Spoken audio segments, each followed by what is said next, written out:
우리 오늘은 호세아서 마지막 부분이죠. 우리 14장으로 갑니다. 자, 우리 오늘 마무리하는 날이거든요. 자, 14장 3절에서 5절까지 보겠습니다. 14장 3절에서 5절입니다.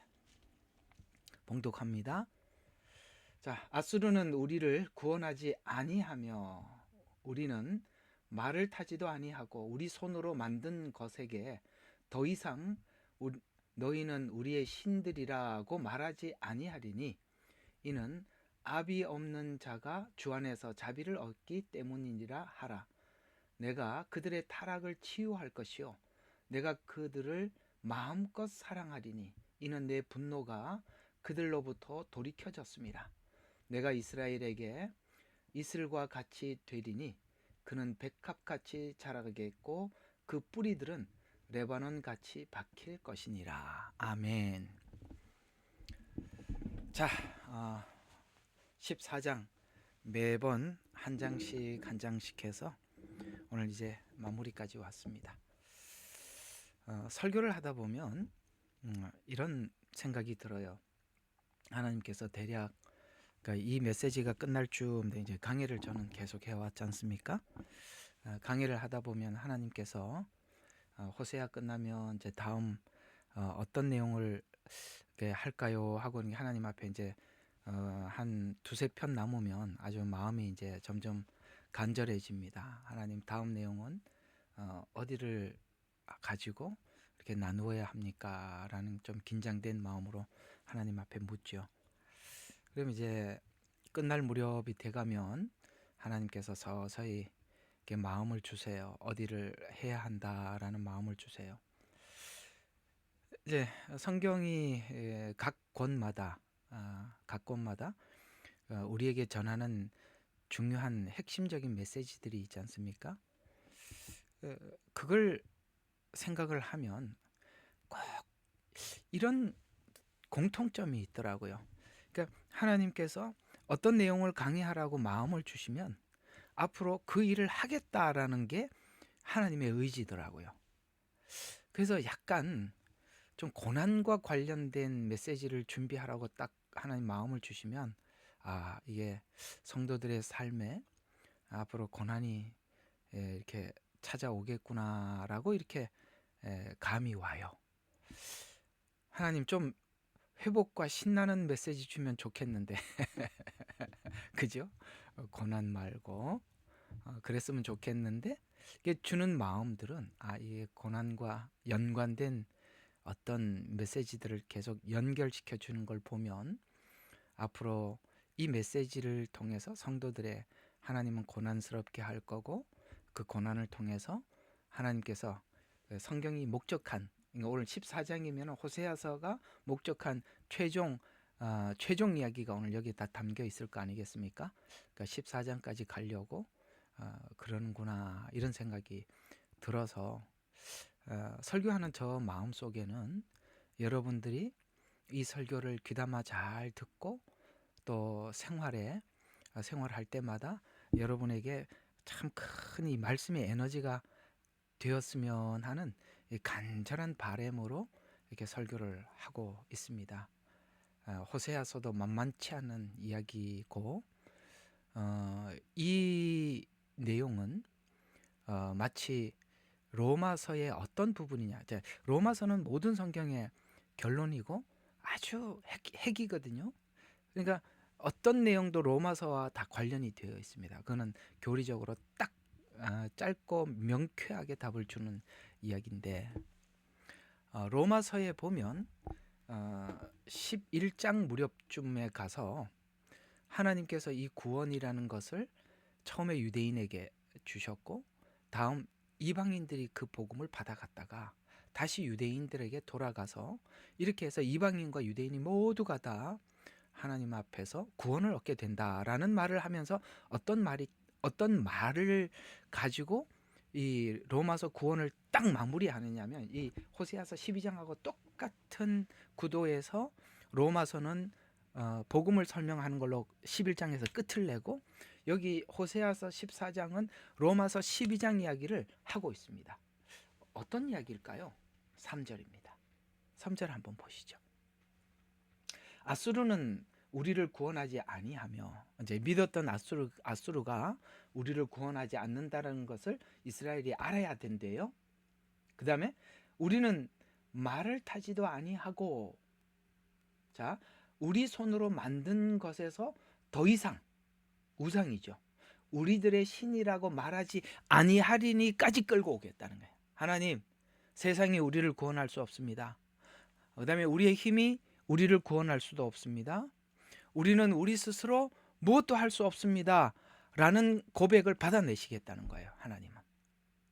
그러니까 우리가 뭘 할 때마다 어쩌면 이렇게 기도하는 것마다 다르게 응답할 수도 있다는 것이죠. 하나님, 우리가 생각할 때 안전빵이 뭔가 이렇게 하는 게 안전하겠지 라는 건 우리 생각이고, 결국은 우리가 아니라는 걸 알고 고백하고 배우려면 값을 지불해야 되는데, 대가를 지불해야 되는데, 그 대가가 엄청나죠. 이스라엘에게는 그 대가를 다 지불해서 우리가, 아수리도 우리를 구원할 수 없다, 말들도 우리를 구원할 수 없다, 내가 만든 신이 나를 구원할 수 없다 라는 것을 다, 우리가 할 수 있는 것을 다 해보고 마지막 최후에 뭐라고요?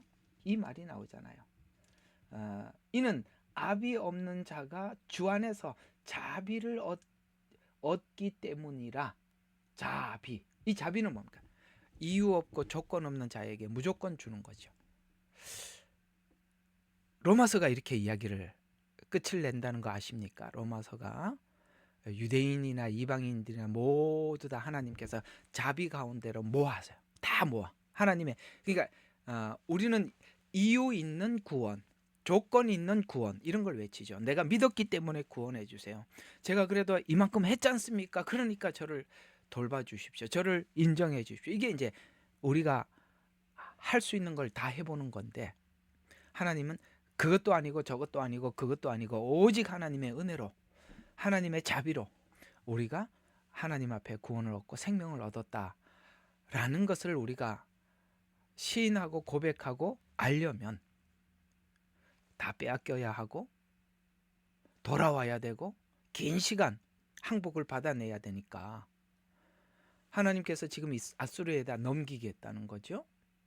그리고 하나님의 이유 없는 조건 없는 구원으로 그들을 아수르에서 구해냄으로써, 이 구원이 우리 힘으로 만들어진 구원이 아니라 온전히 하나님의 자비에 의해서 얻어지는 구원이구나 라는 것을 알 때까지 하나님은 이스라엘과 씨름하겠다.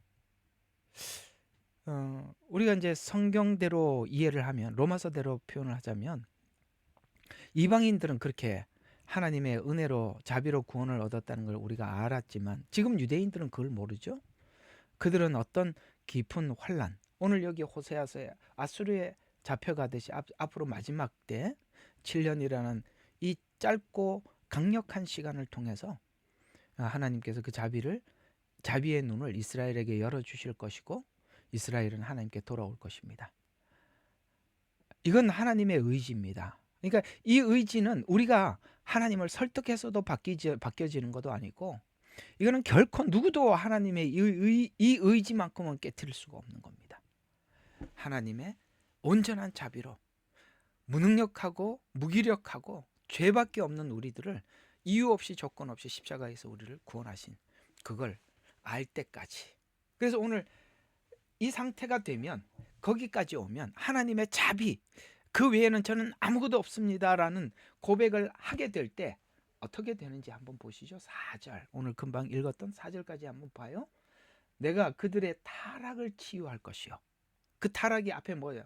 나는 하나님 말고 이것과 저것과 그것으로도 내가 내 나름대로 뭔가 내가 하나님 앞에 구원 얻을 수 있는 자격을 마련해 보겠다라는 것에 대해서 다 내려놓는 그것들이 하나님이 보실 때는 타락이라는 거예요. 내 의지가 남아있는 자체가 타락이라는 거예요.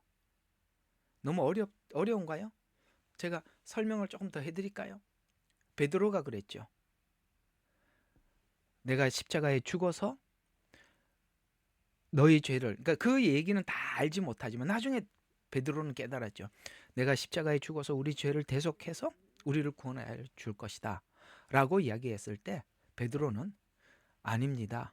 죽지 마십시오. 내가 내 힘으로 당신의 생명을 지켜드리겠습니다. 그게 오늘 여기서 말하는 뭐라고요? 타락이라고요. 그렇죠? 근데 자기 의지로 지키지 못했죠.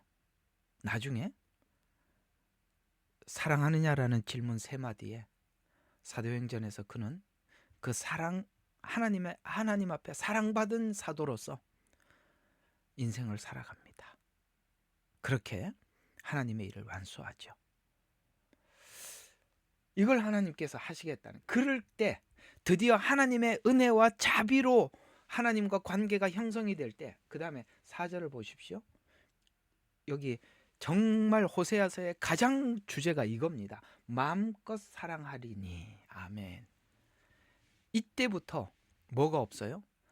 사랑에 하자가 없어요. 사랑에 문제가 생기질 않아요. 하나님의 은혜와 자비를 깊이 아는 사람들에게는 뭘 시켜도 교만하지 않아요. 뭘 해도 하나님과의 관계는 그 사랑의 관계로 결속되어 있는 거예요. 마음껏 사랑할 때까지. 여러분, 이러면 둘의 관계는 완전한 거 아니겠습니까? 뭘 해도 사랑할 수 있는 관계, 뭘 해도 서로 그 사랑이 변질되지 않는 관계. 여기까지 내가 이스라엘을 결국 만들어내고 말 것이다. 그걸 만들기까지 하나님께서 당해야 될 수치, 그 다음 그 모진 고통을 하나님도 감내하겠다라고 이게 호세아서가 마치고 있습니다. 그래서 이 4절이 바로 하나님이 오고 싶어하는 지점이에요. 마음껏 사랑할 때까지. 그런 주제로 여러분들과 함께 생각해 보려고 합니다. 여러분, 성경에 이런 말씀을 하고 있어요. 사랑에는 거짓이 없나니 온전한 사랑은 두려움을 쫓아내느니라. 사랑에는 뭐가 없다고요? 여러분, 사랑에는 거짓이 없어야 그걸 사랑이라고 말하는 겁니다. 사랑에 그러면 거짓이 없나니라는 말을 왜 했을까요?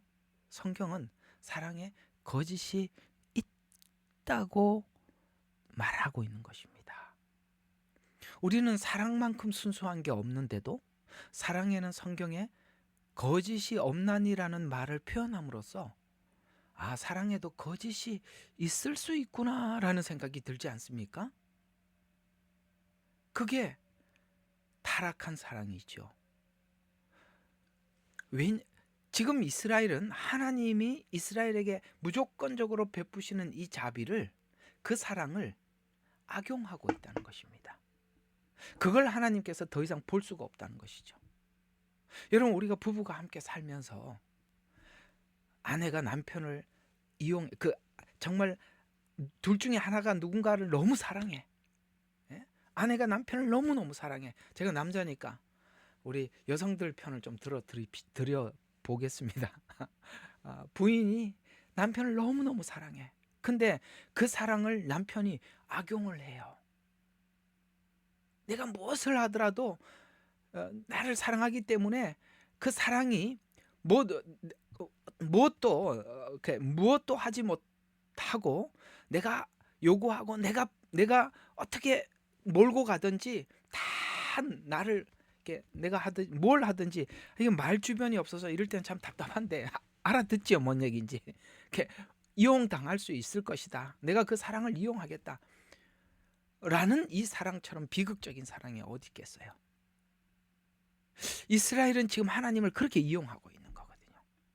이스라엘의 선택을 이용하고 있고 준 율법을 가지고 자기 과시에 사용하고 있고, 이방인들은 개들이라 이렇게 취급을 하고, 그러니 지금 이스라엘과 하나님과의 관계 속에 하나님의 그 순수한 사랑을 악용하고 있다는 것이죠.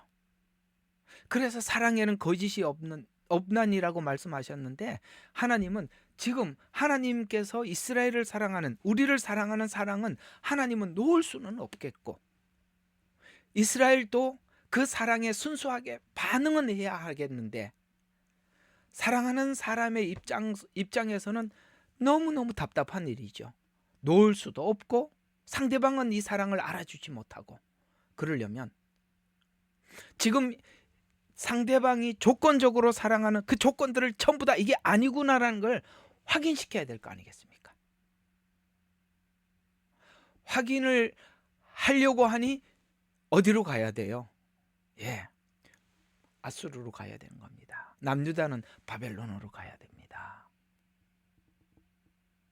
네가 주인 삼고 네가 믿고 따라왔던 것들이 얼마나 너에게 해가 되는지, 너에게 얼마나 무능한지, 아무 도움이 안 되는지를 확인하고 돌아와서 이런 상태에서 하나님이 또다시 그 자비를 베풀므로써 그렇구나, 처음부터 하나님이 우리를 사랑했던 사랑에는 아무 이유도 조건도 없었던 거구나, 그 사랑에는 완전하고 완벽한 순수함이었구나 라는 것을 사랑받는 대상이 알아차려야 내가 당신을 사랑합니다 라는 이 사랑에 거짓이 없어지죠. 하나님은 우리의 숨어있는 의도, 거짓된 사랑을 지우기로 결정을 했고, 그걸 하나님은 물릴 수 없다는 겁니다. 왜? 나는 너를 사랑하는 사랑이 앞에서 뭐라고 했죠? 불 붙는 것 같다고 했습니다. 그 불타는 사랑을 놓을 수가 없어요. 저는 우리 여기 청년들도 몇 분 함께 예배를 드리고 있지만 정말 청년들에게 부탁하고 싶은 것은 여러분들이 결혼하기 전에 정말 눈에 콩깍지가 씌인, 정말 봐도 그 사랑, 그 뭡니까, 상대방을 보면 볼수록 정말 사랑해서 미칠 것 같은 이런 연애를 하고 꼭 결혼을 하세요. 서로가 조건적인 결혼을 하는 것만큼 비참한 게 없습니다. 진짜 좋아해서, 오늘 하나님이 이스라엘 백성들을 사랑해서 그 사랑을 놓을 수 없어서 이렇게 할 때 그 사랑은 정말 아름답게 끝까지 유지되는 거거든요. 근데 상대방이 지금 상대방 이스라엘은 이 사랑을 몰라. 그러니 진짜 사랑하는 하나님이 모든 것을 희생하기로 결정한 겁니다. 작정한 거거든요. 그게 호세아서입니다. 그럴 때 그 둘의 사랑에는 거짓이 없어요. 마음껏 사랑하게 된다는 것이죠. 그래서 오늘 하나님께서 지금 호세아서는 한 권의 예언서지만, 우리는 이 호세아서는 한 권의 예언서지만은 실제 이스라엘 전 역사가 이 호세아에서 예언한 대로 성취됩니다. 그러면 하나님께서 이스라엘 전 역사를 하나님께서 구약 성경에 기록해 놓으시고 우리에게 하고 싶은 얘기가 뭐였냐 이거죠. 오늘 이거는 이스라엘의 이야기고, 오늘 우리에게 주시고자 하는 이스라엘 전 역사를 통해서 뭘 말해주고 싶은 것이냐, 그것은 바로 하나님께서 구원하신 은혜를 입은 사람 입장에서 하나님의 사랑이 얼마나 신실한지, 그리고 그 사랑이 얼마나 감동적이고 감사한 일인지, 우리가 그 사랑에 평생 무엇을 해도 다 갚을 수 없는 사랑이라는 것을 하나님은 자기 전부를 쏟아 증명을 하려고 하시죠. 그게 십자가에서 보이지, 성육신의 사랑이요 십자가의 사랑입니다. 세상에 이렇게까지 사랑한 사랑이 세상에 어디 있겠어요? 하나 참고하면 우리 청년부 여러분들도 누군가가 사랑하는 대상이 있으면 그 사랑이 상대방에게 전달될 때까지 하나님이 치르신 희생도 치를 수 있어야 돼요. 아시겠어요? 여러분, 그 가슴을 말로만 열지 말고 주님께서 열어 보인 것처럼 보이실 때 그 사랑이 온전해지는 겁니다. 우리가 결혼하기 전에 정말 그렇게 뜨겁게 사랑하고 결혼을 해야 제가 설교를 할 수 있어요. 제일 중요한 지점에 와서 못 알아들으면 곤란하잖아요. 그죠? 그건 사랑을 해본 사람이 알아듣는 이야기니까 그런 겁니다.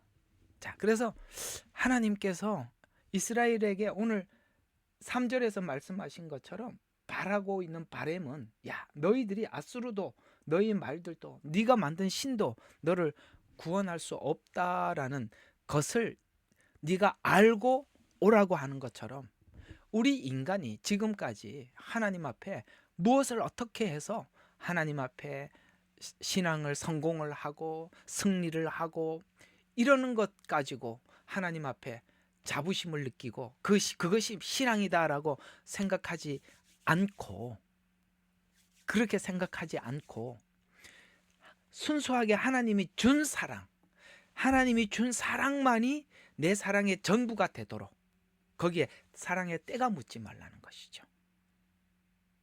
하나님은 그걸 우리에게 열어 보여주고 싶은 것입니다. 그러니까 우리가 처음에는 그런 생각을 해요. 내가 믿어서 구원을 받았고, 내가 믿어서 하나님께서 나를 하나님의 자녀로 삼아주셨다라고 처음에는 그렇게 생각을 합니다. 하나님이 그걸 그대로, 그걸 믿음이라고 꼭 붙잡고 살기를 하나님은 원치 않으십니다. 그걸 하나님이 지워내기를 원하는 겁니다. 그 믿음조차도 하나님이 주신 은혜라는 것을 알기를 원하는 겁니다. 그게 성경에, 제 말이 아니라 성경에 나와 있죠.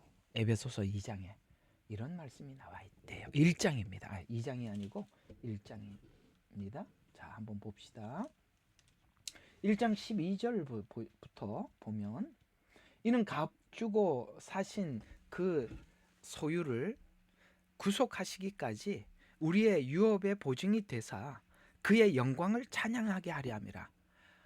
모든 영광을 하나님께 돌려서 하나님을 찬양하게 하기 위해서 하나님의 구원을 성육신과 십자가를 통해서 했다는 거예요. 거기에 그걸 알기를 원해요. 그래서 하나님이 이 때문에 나 역시 주 예수를 믿는 너희의 믿음과 모든 성도들을 향한 사랑을 들었으니 너희로 인하여 감사드리기를 그치 아니하고 나의 기도에 너희를 말하노라. 그러면서 하나님 앞에 뭐라고 기도하냐?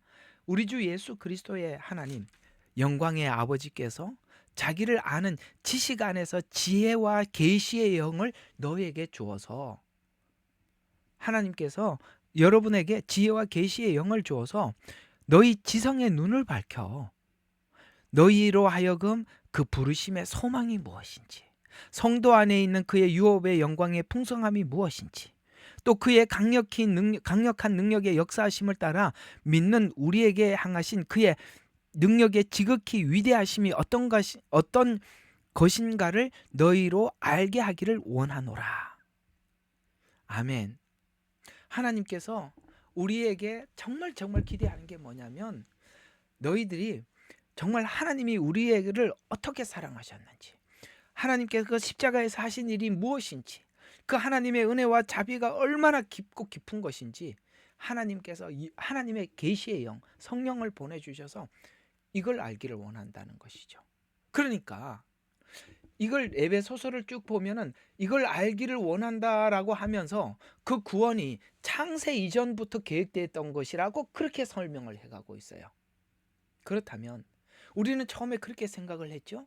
내가 믿어서 구원을 얻었다고 생각을 하고 있는데, 오늘 에베소서에서는 하나님께서 너희들에게 좀 뭔가 깊고 깊은 진리를 가르쳐 주기를 원한다. 하나님의 영, 성령님께서 너희들의 구원이 하나님이 창세 이전부터 준비했던 하나님의 구원이다 라는 것을 하나님께서 가르쳐 주기를 원한다 라고 이야기를 하고 있습니다. 그렇다면 이 둘은 공존할 수가 없는 게 뭐냐면, 내가 믿어서 구원을 얻었다라고 이야기를 하면은 그 구원의 근거를 내가 가지고 있는 거죠. 내가 믿어서 구원을 얻었죠. 그런데 성경은 도리어 이 구원이 어디로 갔느냐? 로마서도 예정으로 간단 말이에요. 하나님께서 창세 이전에 우리를 예정했다고 이야기를 하고 있어요. 하나님은 우리가 믿어서 구원을 얻었습니다가 입을 다물고, 하나님께서 이미 구원은 작정되어서 나에게 어떤 시간에 하나님의 계획에 따라서 내게 찾아온 구원입니다 라는 것을 알기를 원한다 라고 에베소서 1장에서 말씀하고 있는 것입니다. 믿음이 어릴 때는 내가 믿어서 구원을 얻었다 그렇게 생각해도 괜찮아요. 그러나 하나님은 지우기로. 지금 이스라엘이 왜 이렇게 타락했습니까? 하나님이 선택을 했잖아요.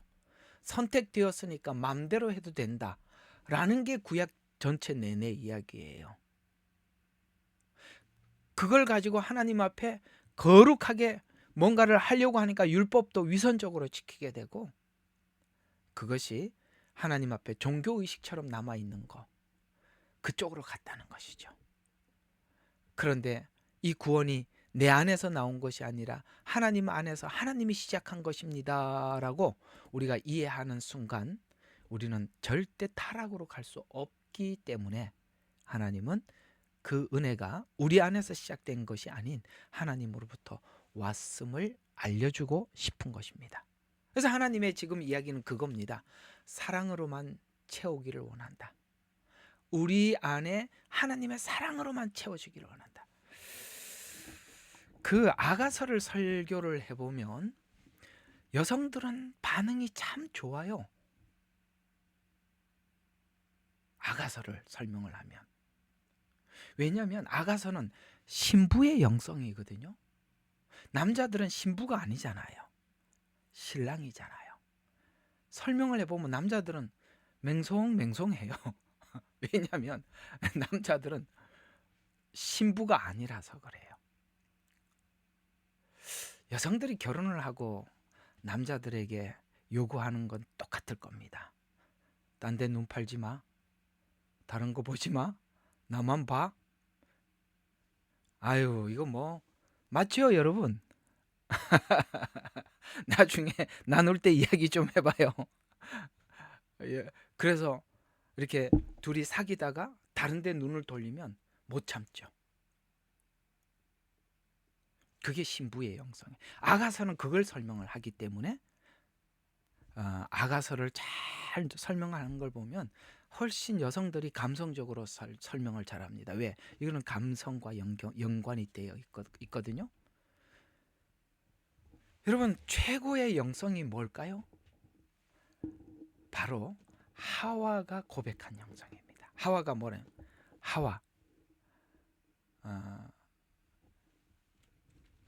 하와의 영성이 창세기에 나오는데, 말을 해놓고 갑자기 번뜩 생각이 안 나니까 한번 가봅시다. 하나님께서 하와에게 너는 남편을 사모하고 그 다음에 남편은 너를 다스릴지니라. 이게 신부의 영성이에요. 사모해라. 여러분, 우리가 예수님을 사모하는 영성이 최고의 영성입니다. 그분만을 사모하는 것. 하나님이 우리가 우상을 쳐다보는 걸 볼 수가 없다는 거죠. 신부의 영성. 그리고 남편은 너를 다스릴지니라. 이게 어디 성경에 나왔는지 빨리 찾지를 못하는데 그 아마 나와 있을 겁니다. 그거예요. 지금 이 고멜은 호세아의 신부지만, 늘 다른 걸 쳐다보죠. 아까 호세아서 14장에서 말했죠. 늘 다른 걸 쳐다보죠. 그래서 그걸 다른 걸 더 이상 쳐다보지 않도록 신부인 하나님께서 하나님의 사랑을 있는 대로 다 열어 보여주겠다. 그리고 둘만의 눈을 서로 신부와 신랑이 마주치게 만들어서 내가 너를 사랑하는 사랑에 마음껏 사랑할 때까지 하나님이 결국 만들어낼 것이다. 로마서 8장도 구원을 쭉 설명을 하다가 그러므로 당신들이 예수를 믿었습니다. 믿었으므로 이제는 구원을 받았습니다. 여러분들은 하나님의 자녀입니다. 이렇게 설명을 해야 돼. 교리적으로 이렇게 설명하고 끝이 나야 되는데, 이상하게도 이 로마서 8장은 아무도 그리스도의 사랑에서 끊을 수 없느니라 라고 구원을 설명하다 사랑을 툭 던져줘요. 사랑에서 끊을 수 없느니라, 이렇게 끝이 나잖아요. 여기까지 하나님께서 하시겠다라고 말씀을 하고 있는 것입니다.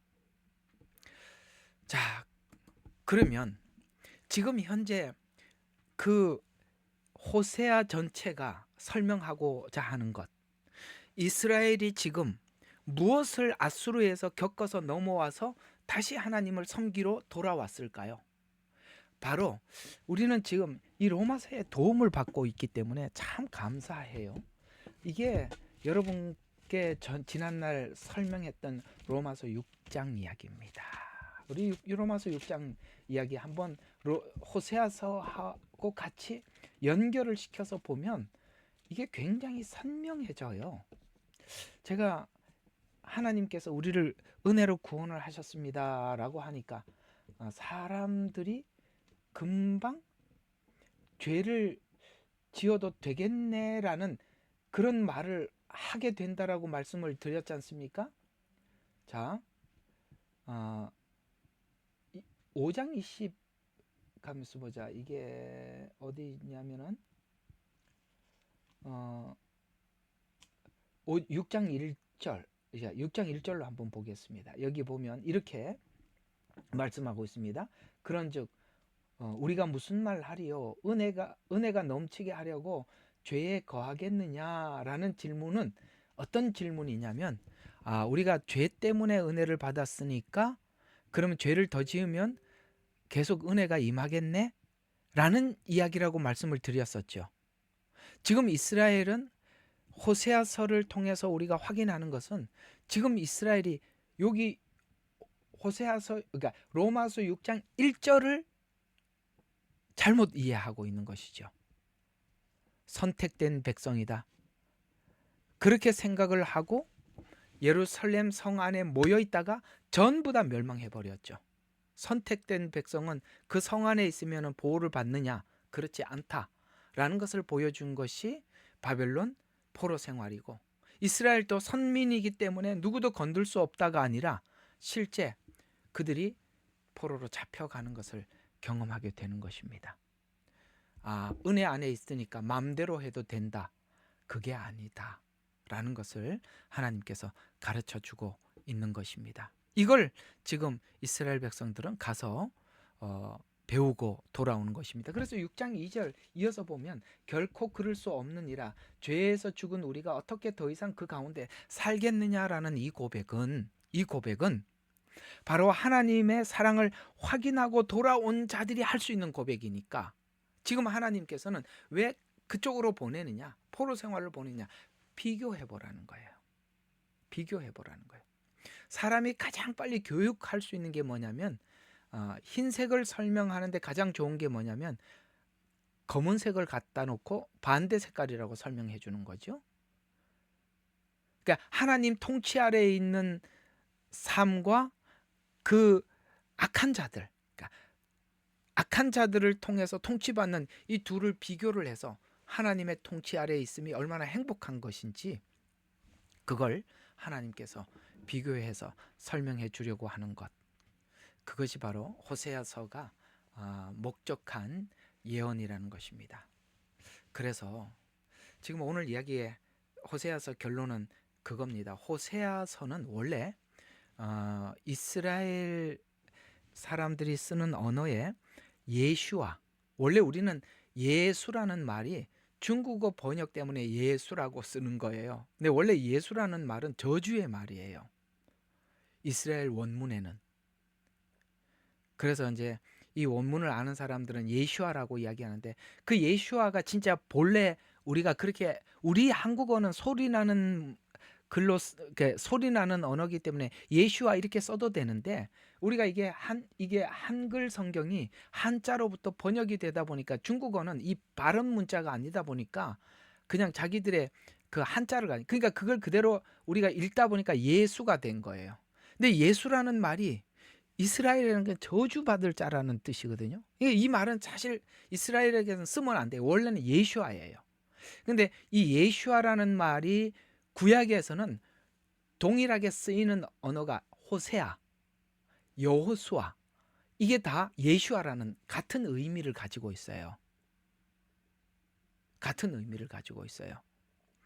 그러니까 그러니까 하나님께서는 호세아서를 통해서 우리에게 하고 싶은 이야기가 뭐냐면, 하나님이 호세아, 그러니까 하나님의 사랑이, 호세아의 사랑이, 호세아라는 하나의 인물을 통해서 하나님의 사랑, 하나님의 마음을 표현한 선지자 아니겠어요? 그 호세아 선지자의 삶을, 그 마음을 통해서 하나님께서 원래 우리가 깨끗한 처녀가 아닌 창녀였단 말이에요. 우리는 고멜은 창녀예요. 그에게는 한 남자가 주인이 아니라 여러 남자가, 모든 남자가 자기 주인이에요. 우리가 원래 그렇게 살았다고요. 우리는 우리 욕심이 주인이었고, 우리 탐심이 주인이었고, 우리의 삶의 목적은 돈이었고 명예였고 그랬었다고요. 그렇게 살던 우리가 주님이 불렀다고 해서 깨끗하냐? 오늘 고멜 보세요. 중간에 또 가고 또 가고 또 가고, 우리는 반복해서 지난날 삶을 청산했다고 하면서도 또 지고 들어오고 있어요. 그러려면 하나님의 사랑이 고멜에게 전해지지 않으면, 완벽하게 전해지지 않으면 고멜이 돌아갈 수가 없어요. 그러려면 항상 보면 그래. 부부 싸움을 하다 보면 항상 더 사랑하는 사람이 지더라고요. 유명한 말이죠. 예, 센 사람이 이기고 약한 사람이 지는 게 아니에요. 목소리 큰 사람이 이기는 게 아니라 더 사랑하는 사람이 양보하더라고요. 이스라엘의 이런 모습에서 하나님이 양보하는 겁니다. 하나님이 다 내려놓으시죠. 정말 모진 고통을 다 당하십니다. 상상할 수 없는 일을 겪으시죠. 그리고 우리는 거기서 하나님께서 우리를 사랑하신 사랑의 순수함과 신실함을 보는 겁니다. 그 일이 이루어지기까지 이스라엘이 해야 할 일이 있대요. 너희들이 의지했던 것이 다 아니다는 것을 항복해야 하고, 돌아와 아버지의 사랑을, 하나님이 우리를 사랑한 사랑을 우리 속에 담아야 하는 것입니다. 그렇다면 아수르와 바벨론 생활은 뭘까요? 우리 속에 있는 구정물들을 씻어내는 작업입니다. 그래야 하나님의 사랑을 담지요. 우리는 착각하면 안 돼요. 씻어내지 않고 담았는데 깨끗한 걸 담았다. 맞아요. 주님께서 주신 은혜는 깨끗한 것 맞아요. 그러나 우리는 씻어내지 않고 담았기 때문에 더러운 거예요. 그럼 담기 전에 뭐부터 해야 될까요? 당연히 씻어야죠. 그걸 하나님이 하시겠다는 거예요. 그래서 여러분의 신자들의 삶에 어려움이 있는 거예요. 씻는 작업이, 내려놓는 작업 아니겠어요? 그 작업이 쉽지는 않지만 하나님이 포기할 수 없어서 시작한 일이라고 합니다. 호세아서가 여러분들에게 그런 큰 은혜가 되었으면 합니다. 다음부터는 여러분들이 이걸 하겠다라는 말을 하기가 참 힘든데, 내가 맨날 욥기 이야기했는데 한번 요번에 욥기를 한번 관통해 보겠습니다. 목요일 날 욥기에 여러분 좀 많은 은혜가 있기를 바라면서, 한편으로는 욥과 같은 고난이 시작되는 건가라는 이제 마음의 설레임도 있으면서 여러분들이 잘 견뎌 주셔야 할 텐데라는 기대감도 있습니다. 어쨌든 여러분과 제가 가는 도착 지점은 천국이니 욥기든 뭐든 한번 해봅시다. 기도하고 마치겠습니다. 하나님, 호세아서 14장까지 중요한 의미들을 살펴보았습니다. 호세아서 내내 보면 하나님과 우리는 고멜과 같이, 호세아 같이 신부와 신랑이지만, 그러나 신부는 교정해야 할 게 너무 많습니다. 그렇습니다. 교정할 게 너무나도 많습니다. 그래서 아버지 하나님, 오늘도 이 성경을 깊이 들여다보고자 합니다. 주님, 오늘도 이 호세아서가 저들 각자에게 필요한 자에게 은혜가 되게 해주시고 우리가 고멜과 같은 신자가 아니라 아버지 하나님 그 아가서에 등장하고 있는 아버지 하나님 그 신부와 같은 저희들이 되게 도와주시옵소서. 감사드리옵고 예수님 이름으로 기도합니다. 아멘.